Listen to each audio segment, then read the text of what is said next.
Hello students, welcome again to Union Pathshala. मैं हितांशी त्रिवेदी। हमने last class में बायोलॉजी क्लास 9th का first chapter the fundamental unit of life start किया था, जिसमें हमने सेल, उसकी डेफिनेशन, उसकी डिस्कवरी और कुछ अदर डिस्कवरीज के बारे में भी पढ़ा था। तो आज हम उसके आगे बढ़ते हैं और हमारा आज का टॉपिक है cell theory. Okay, so let's start. तो 1838 की बात है। 1838 में मैथियस श्लीटन नाम के बॉटनिस्ट आए और उन्होंने प्लांट्स की स्टडी की, जिसमें उन्होंने क्या पाया कि सारे प्लांट्स सेल से मिलकर बने हुए हैं। बॉटनिस्ट यानी जो प्लांट्स की स्टडी करते हैं, बॉटनिस्ट यानी जो प्लांट्स की स्टडी करते हैं। ओके, देन 1839 में आए थियोडोर श्वान। उन्होंने एनिमल्स पर स्टडी की, तो उन्होंने क्या पाया कि एनिमल्स भी सेल से मिलकर बने हुए हैं, और वो थे एक जूलॉजिस्ट। जूलॉजिस्ट क्या हो गए? जो एनिमल्स की स्टडी करते हैं। ओके, बॉटनिस्ट जो प्लांट्स की स्टडी करते हैं, जूलॉजिस्ट तो एनिमल्स की स्टडी करते हैं। तो मैथियस श्लीटन और थियोडोर श्वान ने जब प्लांट्स और एनिमल्स पर स्टडी की, तो उन्होंने क्या पाया कि जितने भी प्लांट्स और एनिमल्स हैं इस वर्ल्ड में, वो सब सेल से मिलकर बने हुए हैं। ओके, फिर उन्होंने क्या कहा, इसका कंक्लूजन क्या निकाला कि cell is the basic unit of life. Cell is the basic unit of life. ये हमने लास्ट वीडियो में आपने देखा होगा, पढ़ा था। सेल ही वो बेस है जिस पर लाइफ प्रोड्यूस होती है। ठीक है। देन 1855 में आए रूडोल्फ वर्शॉ, जिन्होंने क्या कहा, new sales arise from pre existing cells. New sales arise from pre existing cells, यानी कि नए सेल्स जो होते हैं वो पुराने सेल्स से आते हैं। अब इसका मतलब क्या हुआ? जैसे कि आपको कोई पौधा लगाना है, ठीक है, तो आप क्या किया, आपने उसका बीज लाया, आपने उसे मिट्टी में डाला, अच्छे से बोया, उसे पानी दिया, ओके, और फिर वो ग्रो करेगा और प्लांट बन जाएगा। तो वो जो बीज आप लाए थे, वो ऐसा तो नहीं है कि अचानक से ही वो प्रोड्यूस हो गया, अचानक से वो जादू से आ गया हो, वो किसी प्लांट से ही तो आया है। तो ये इसका मतलब यही है कि new sales arise from pre existing cells, यानी वो जो नया प्लांट आया वो पहले से अस्तित्व में रहे प्लांट के पार्ट से ही प्रोड्यूस हुआ है। ठीक है। New sales arise from pre existing cells. नए सेल्स हमेशा पहले से अस्तित्व में रहे, पहले से मौजूद सेल्स से ही प्रोड्यूस होते हैं। ओके, नेक्स्ट है टाइप ऑफ ऑर्गेनिजम्स। इस वर्ल्ड में दो टाइप के ऑर्गेनिजम्स पाए जाते हैं।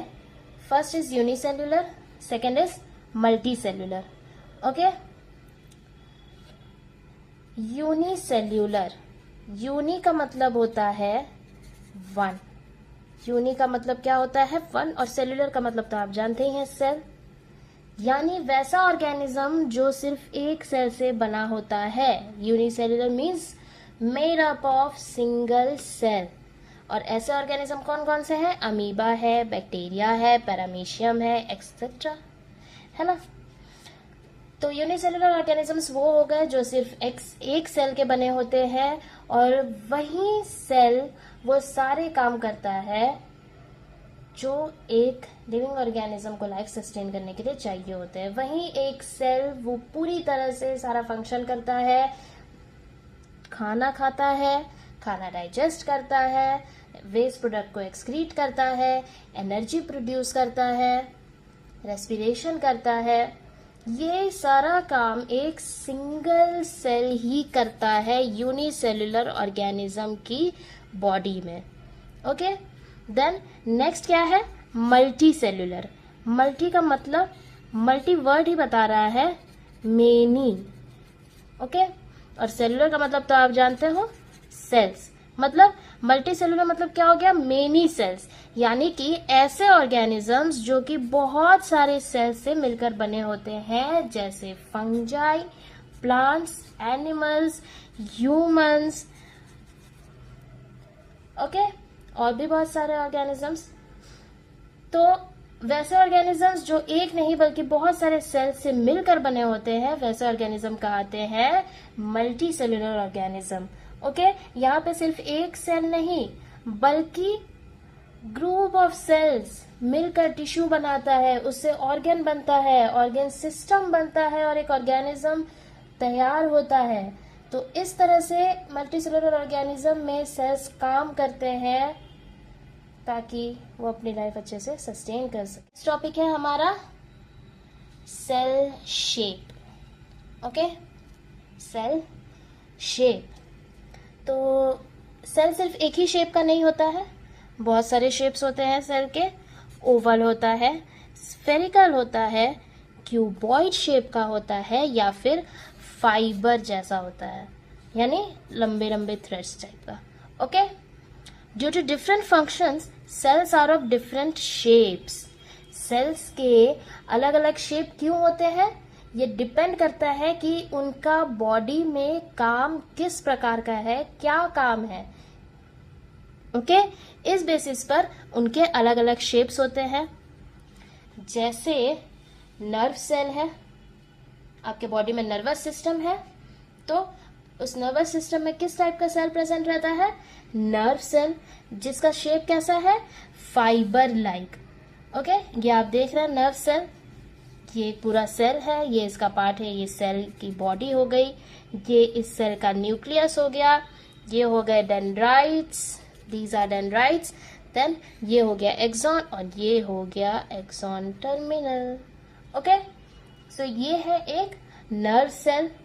ये बहुत ही लॉन्ग होती है और ये फाइबर लाइक होती है। फाइबर लाइक क्यों होती है, इनका शेप ऐसा क्यों होता है, ऐसा क्या फंक्शन है इनका कि ये फाइबर लाइक होती है। इन्हें हमारी बॉडी में बहुत दूर दूर तक मैसेजेस पहुंचाने होते हैं, इसीलिए ये फाइबर्स के जैसी लंबी लंबी होती है। ठीक है, जो भी हम सेंस कर रहे होते हैं, मान लो आपने कुछ गर्म चीज पर हाथ लगा दिया, ठीक है, गलती से आपने हाथ लगाया तो आपको कैसे हॉट फील होता है, तो आप तुरंत हाथ वहां से हटा लेते हो। तो ये आपको ब्रेन तक आपके मैसेज को किसने पहुंचाया, इस नर्व सेल ने पहुंचाया कि मेरी स्किन किसी गर्म ऑब्जेक्ट पर लगी है जिससे मेरी स्किन को नुकसान पहुंच सकता है, और आपने हाथ वहां से हटा लिया। तो ये कितने मिली सेकेंड्स में हो जाता है ना। किसके वजह से होता है, नर्व सेल्स के वजह से। नर्व सेल्स बहुत लंबी लंबी होती है, ठीक है, वो जो भी सेंस करती है फटाक से हमारे ब्रेन तक वो मैसेज पहुंचाती है और हमारी बॉडी उस पर रेस्पॉन्स करती है। ओके, तो ये हो गया। और भी बाकी अलग अलग टाइप के सेल्स हमारे बॉडी में पाए जाते हैं, अलग अलग शेप्स के पाए जाते हैं, डिपेंड करता है कि उनका फंक्शन क्या है। ओके, और एक चीज, कुछ पॉइंट्स है इंपॉर्टेंट सेल के बारे में जो देखते हैं हम लोग, क्या है। सबसे पहला तो longest, then largest, then smallest. Okay, तो सबसे लॉन्गेस्ट सेल कौन सी है, नर्व सेल। नर्व सेल बहुत लंबी लंबी होती है, ओके, क्योंकि उन्हें बॉडी में दूर दूर तक मैसेजेस पहुंचाने होते हैं, ठीक है, इसलिए नर्व सेल जो होती है ना सबसे लॉन्गेस्ट सेल होती है। ये ऑब्जेक्टिव क्वेश्चंस में आपके आ सकता है। देन लार्जेस्ट सेल, यानी सबसे बड़ा सेल कौन सा है, तो ऑस्ट्रिच का एग। ऑस्ट्रिच का जो एग होता है ना वो बहुत ही बड़ा एक सेल होता है, ठीक है, वो एक सिंगल सेल होता है। ऐसा नहीं है कि ऑस्ट्रिच के अंडे को आप देखोगे तो आप ऐसा मत इमेजिन करना कि ये बहुत सारे सेल से मिलकर बना हुआ है, नहीं, वो एक सिंगल सेल होता है, ठीक है, वो एक सिंगल सेल होता है ऑस्ट्रिच का एग जो होता है। और वो एक लार्जेस्ट सेल भी होता है। देन स्मॉलेस्ट सेल है माइकोप्लाज्मा। ओके, माइकोप्लाज्मा क्या है? एक प्रकार का बैक्टीरिया है, एक बैक्टीरिया का टाइप है। ओके, ये सबसे स्मॉलेस्ट है। तो ऑब्जेक्टिव्स में आपसे पूछा जा सकता है कि लॉन्गेस्ट सेल कौन सा है? Nerve cell. लार्जेस्ट सेल कौन सा है? ऑस्ट्रिच का एग। स्मॉलेस्ट सेल कौन सा है? माइकोप्लाज्मा। समझ गए आप लोग? देन नेक्स्ट टॉपिक है हमारा parts of cell. Okay, next topic है हमारा पार्ट्स ऑफ सेल। हम जानते हैं कि सेल लाइफ प्रोवाइड करता है, लाइफ को डेवलप करता है, तो जरूर उसमें ऐसे कुछ स्ट्रक्चर्स होंगे, है ना? जरूर उसमें ऐसे कुछ स्ट्रक्चर्स होंगे जो लाइफ को बनाने में हेल्प करते होंगे। तो देखते हैं कौन कौन से वो स्ट्रक्चर्स हैं। पहला स्ट्रक्चर है प्लाज्मा मेम्ब्रेन। ये जो सबसे बाहर का कवरिंग दिख रहा है ना आपको, यही है प्लाज्मा मेम्ब्रेन। ये सबसे बाहरी वाली कवरिंग है प्लाज्मा मेम्ब्रेन, या फिर इसे अदर नाम में हम बोलते हैं सेल मेम्ब्रेन। ओके, देन इसके अंदर जाएंगे तो हमें कुछ लिक्विड सब्सटेंस मिलेगा जो कि सेमी लिक्विड होता है। उसका नाम क्या है? Cytoplasm. Okay, then third most important structure nucleus. Okay, इसे हम सेल का ब्रेन भी कहते हैं। ठीक है, ये कंट्रोल सेंटर है, मतलब सेल में क्या चीज कब होनी है, क्या होनी है, कैसे होनी है, ये किसका काम है? न्यूक्लियस का काम है। ठीक है, एक नॉर्मल सेल आप देखोगे तो आपको ये 3 स्ट्रक्चर्स ही दिखाई देंगे उस सेल में। ओके, और ये एनिमल सेल की विशेषता है। अगर हम प्लांट सेल की बात करें ना, तो प्लांट सेल में एक एडिशनल स्ट्रक्चर है उनकी प्रोटेक्शन के लिए, जो कि है सेल वॉल। ठीक है, अगर हम प्लांट सेल की बात करेंगे तो प्लाज्मा मेम्ब्रेन के बाहर भी एक कवरिंग है जिसको हम क्या कहेंगे? Cell wall. ठीक है, एक एनिमल सेल में क्या क्या स्ट्रक्चर होंगे? प्लाज्मा मेम्ब्रेन होगी, साइटोप्लाज्म होगी और न्यूक्लियस होगी। वहीं अगर हम प्लांट सेल की बात कहेंगे तो इन तीनों के अलावा भी एक और स्ट्रक्चर होगा, सेल वॉल। यानी सबसे पहले आ गई सेल वॉल, उसके बाद आया प्लाज्मा मेम्ब्रेन और अंदर साइटोप्लाज्म और न्यूक्लियस तो है ही। ठीक है, तो आई होप आप लोग यहाँ तक समझ गए होंगे जो भी मैंने आपको समझाने की कोशिश की है। तो आज के लिए यहीं तक रहने देते हैं और नेक्स्ट वीडियो में हम इसके आगे बढ़ेंगे, नेक्स्ट टॉपिक पढ़ेंगे, पार्ट्स ऑफ सेल के बारे में हम पढ़ेंगे आगे।